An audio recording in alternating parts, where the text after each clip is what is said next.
Los saludamos con mucho cariño a todos los que nos visiten a nuestro sitio www.latrompetadedios.com. Vamos a seguir con la serie de los misterios de Dios. En esta ocasión vamos a compartir con ustedes el misterio de Cristo, o sea, Jesucristo como la plenitud encarnada de la deidad. Y para ello vamos a basarnos en primer lugar en el capítulo 2 de la carta de Pablo a los Colosenses. Vamos a tomar los versículos 2 y 9 que dicen: para que sean consolados sus corazones, unidos en amor, hasta alcanzar todas las riquezas de pleno entendimiento, a fin de conocer el misterio de Dios, el Padre, y de Cristo, porque en Él habita corporalmente toda la plenitud de la deidad. Entonces vemos que Cristo es el misterio de Dios. Pero Pablo no usa aquí misterio en el sentido de algo que sigue siendo secreto, sino de algo escondido que ahora ha sido revelado, es decir, un secreto abierto. La intención de Dios es que comprendamos con toda la plenitud de que seamos capaces todo lo que Él nos ha revelado respecto a la persona y obra de Jesucristo. El presente corto comentario no pretende ser un tratado de cristología, ni más faltaba. No obstante, dejamos registrado que el apóstol Juan, en el prólogo de su evangelio, habla de Cristo como el eterno, habla de Cristo como el ser preexistente que se hizo carne, y que el verbo de Dios existía antes que el mundo existiera, y que el verbo era Dios mismo. Allí dice en Juan 1:1, dice: en el principio era el verbo, y el verbo era con Dios, y el verbo era Dios. Pero en los propósitos eternos de Dios era necesario que el verbo de Dios viviera como hombre entre los hombres, que Dios irrumpiera en la historia humana, que Dios se hiciera hombre, que dice en el mismo capítulo 1 de Juan, versículo 14, dice: y aquel verbo fue hecho carne y habitó entre nosotros, y vimos su gloria, gloria como del unigénito del Padre, lleno de gracia y de verdad. Antes de continuar, también amerita que registremos las siguientes dos citas bíblicas que hablan del misterio de la sabiduría celestial y de la necesidad de dar a conocer a los hombres el misterio de Cristo. El apóstol Pablo, hablando de que la auténtica sabiduría es un don de Dios, dice: mas hablamos sabiduría de Dios en misterio, la sabiduría oculta, la cual Dios predestinó antes de los siglos para nuestra gloria, lo dice en la primera de Corintios 2:7. Más tarde, estando prisionero en Roma, les escribe a los colosenses y pidiendo oración a los hermanos, les dice: orando también al mismo tiempo por nosotros, para que el Señor nos abra puerta para la palabra, a fin de dar a conocer el misterio de Cristo, por el cual también estoy preso. Allá en Colosenses 4:13 se los pide. Tengamos en cuenta que la epístola de Pablo a los Colosenses fue escrita mayormente para rebatir la herejía del gnosticismo. El apóstol se enfrenta con esta peligrosa herejía mediante la valiente proclamación de la singularidad y completa suficiencia de Jesucristo como el único Salvador de todo. Entonces, ¿por qué Cristo es el misterio de Dios? Partamos del principio de que a Dios nadie le ha visto jamás. Cristo es la imagen del Dios invisible, el primogénito que existía antes de toda la creación, por medio del cual todos los seres creados en el cielo y en la tierra cobraron existencia. Entonces Cristo es la manifestación y agente de Dios en la creación en todas las eras. Pero en torno de eso y de otros tópicos de la economía divina, en el panorama cristiano a través de los siglos y desde los inicios mismos de la Iglesia han surgido infinidad de herejías. ¿Qué es una herejía? La herejía es un error en materia de fe, pero sobre todo cuando es un error que se sostiene con pertinacia. Herejía es toda enseñanza disparatada, algo destacado que vaya en contradicción con la revelación bíblica. Cualquier persona que enseñe un error, al convencerse de su error, su deber es retractarse. Si lo hace a tiempo, es exonerado. Pero, por otro lado, si a sabiendas no se retracta, además del perjuicio infringido a muchas personas, pasará a la historia como un hereje. Cualquier herejía conlleva su lado nefasto, pues toda herejía divide al cuerpo de Cristo.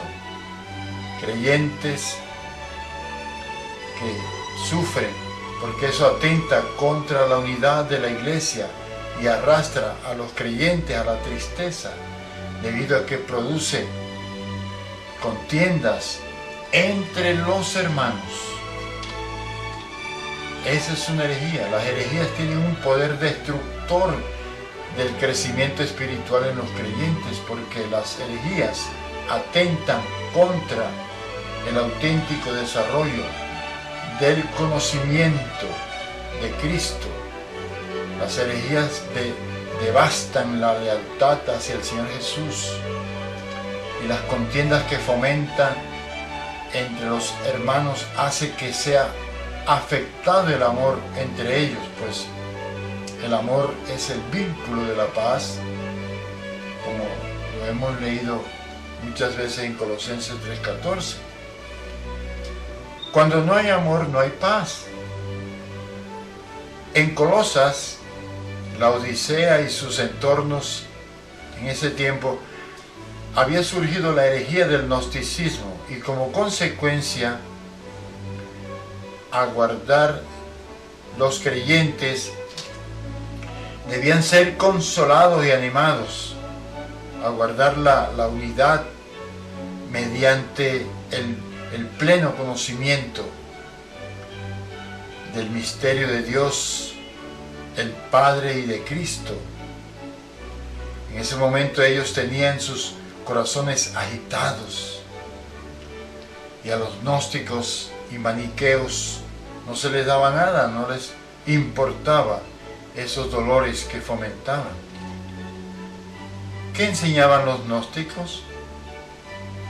Entre otras cosas, los gnósticos enseñaban que entre Dios y las criaturas había una serie de entidades espirituales o emanaciones angelicales de Dios, a los que llamaban eones, que eran los poseedores de los tesoros de la divinidad, con la salvedad de que ninguno de esos eones, sino solo ninguno era depositario, digamos, de la totalidad de esas riquezas, sino solamente de una parte. Cada eón poseía algo, sí, según ellos.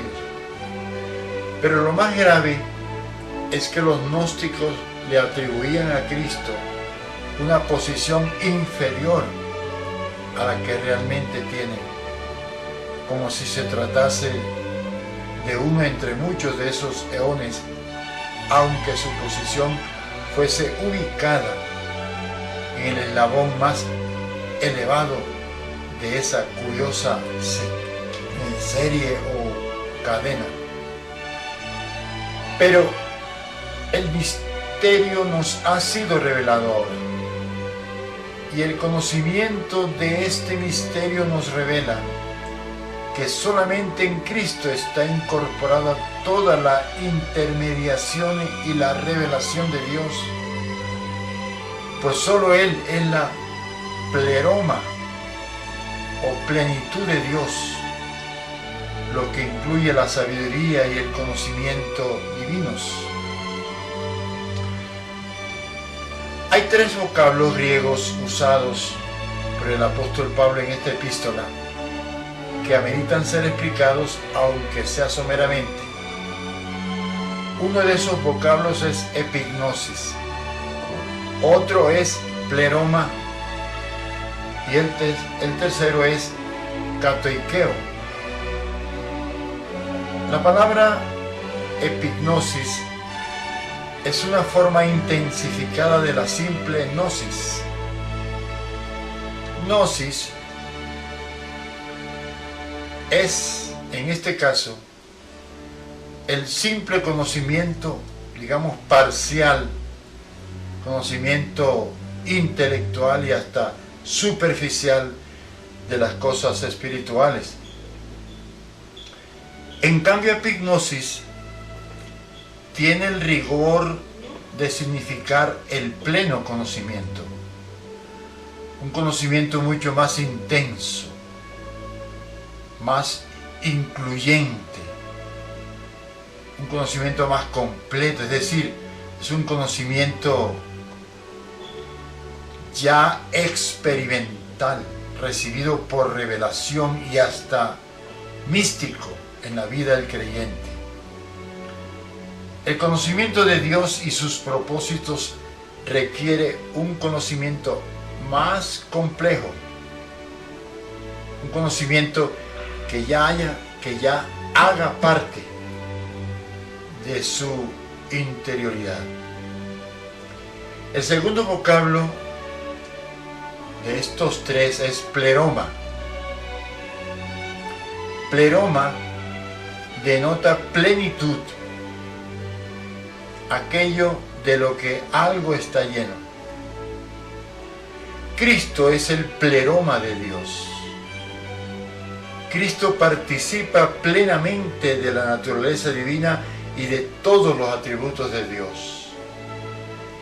Cristo es la plena manifestación de Dios en la creación. Dice Colosenses 2:3 que en Cristo están escondidos todos los tesoros de la sabiduría y del conocimiento. El hecho de que esos tesoros estén escondidos significa que estamos frente a misterios que solo a determinados creyentes son revelados. Y esto únicamente por la palabra de Dios y por el Espíritu de Cristo que mora en el creyente. ¿Por qué digo que solo determinados creyentes son revelados? Porque no todos los hijos de Dios intentan buscar la revelación de los misterios de Dios. No en todos gobierna plenamente Cristo como Señor. Ahí tenemos el caso de 5 vírgenes insensatas de la parábola de las 10 vírgenes.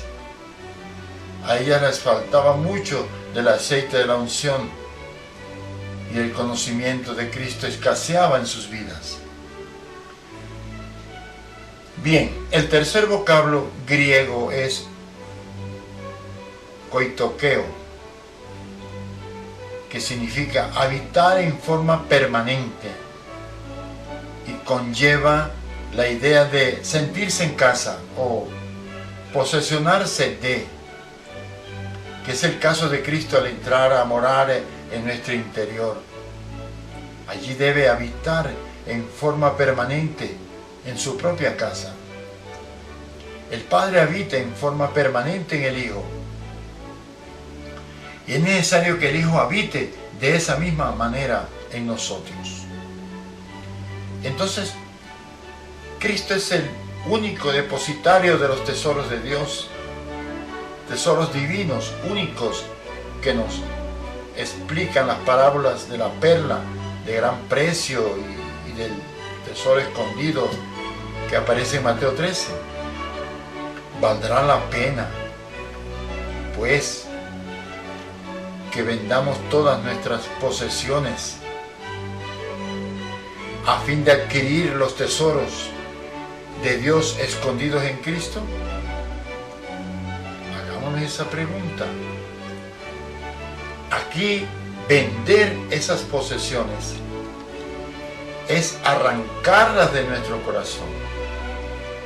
Es una venta más profunda que la simple venta material, aunque algunas veces también se necesite vender muchas cosas y hasta distribuirlas entre las personas necesitadas.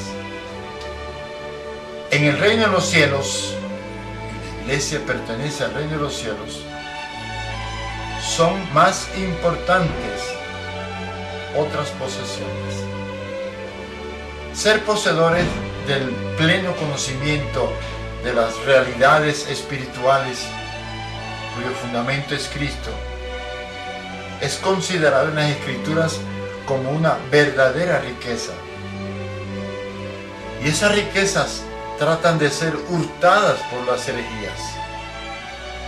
Nosotros, los hijos de Dios, debemos ser celosos y guardianes de esas riquezas reveladas a la iglesia. Muchas veces las riquezas materiales se convierten en un espeso velo para que veamos, mejor dicho, para que no veamos la riqueza de Dios. Cristo es el misterio del Dios Altísimo. En el discernimiento de este misterio interviene toda la Trinidad divina, porque el discernimiento es operado por el Espíritu Santo en el creyente. Y por ese discernimiento se descubre la gran riqueza del misterio de Dios, que es Cristo. Cristo es el único mediador entre Dios y los hombres. Dice la carta a los Hebreos, capítulo 12, versículo 24. Dice, a Jesús el mediador del nuevo pacto y a la sangre rociada que habla mejor que la de Abel. Pero entre los hermanos de Colosas se estaba difundiendo una perversa herejía que sustentaba que entre Dios y los hombres había una serie de seres que llamaban eones o supuestas emanaciones divinas postuladas por estos señores los gnósticos. Si la revelación nos dice que Cristo es el único mediador, ¿para qué vamos a intentar tener otro acceso a los tesoros y misterios divinos por otros medios? ¿Para qué vamos a usar criaturas, así se trate de santos ya difuntos o supuestos eones, o nuestros propios recursos religiosos? Algo interesante de que disponemos los creyentes es que si Cristo habita, koitoqueo, dentro de nosotros, como en su casa, entonces desde ahora está a nuestro alcance empezar a explorar esos tesoros escondidos en Cristo, esa verdad divina que solo es revelada a través de Cristo y en Cristo. Hermanos, el Señor Jesucristo es un ser único. Hablando del Señor Jesús, el apóstol Pablo dice, porque en Él, o sea, en Cristo, habita toda la plenitud de la deidad, habita permanentemente. Esto significa que toda la plenitud, pleroma, de la deidad habita en su Hijo y no en esas supuestas emanaciones divinas cuyos grados más elevados serían